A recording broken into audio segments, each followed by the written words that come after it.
പീഡന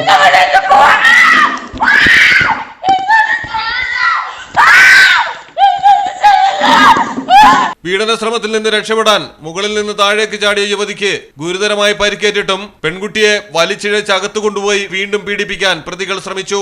സംഭവത്തിൽ ഹോട്ടൽ ഉടമ അറസ്റ്റിലായി. മറ്റു 2 പ്രതികൾക്കായി തിരച്ചിൽ ഊർജിതമായി തുടരുന്നു.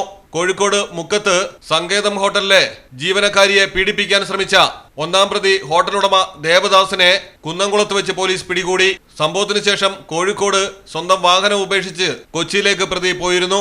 ഹോട്ടൽ ജീവനക്കാരി വീഡിയോ ഗെയിമിലായിരിക്കുമ്പോഴാണ് 1-ാം പ്രതിയായ ഹോട്ടൽ ഉടമ ദേവദാസ് പീഡിപ്പിക്കാനായി ശ്രമിച്ചത്. നിലവിളിച്ച് പെൺകുട്ടി പുറത്തേക്ക് ചാടുകയായിരുന്നു. വീഴ്ചയിൽ നട്ടെല്ലിനും ഇടുപ്പെല്ലിനും ഗുരുതരമായി പരിക്കേറ്റു. തുടർന്നും പീഡിപ്പിക്കാൻ ശ്രമം നടന്നു. ദേവദാസിനൊപ്പമുണ്ടായിരുന്ന സഹായി റിയാസ് ആണ് പെൺകുട്ടിയെ വീണ്ടും മുറിയിലേക്ക് വലിച്ചിഴച്ചു കൊണ്ടുപോയത്.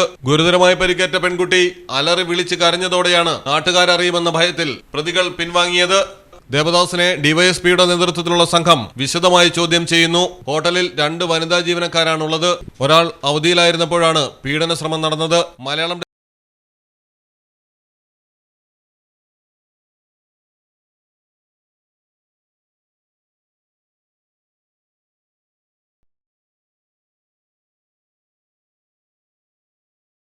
ക്ലാരസ് designer jewellery, Calicut road, Perinthalmanna.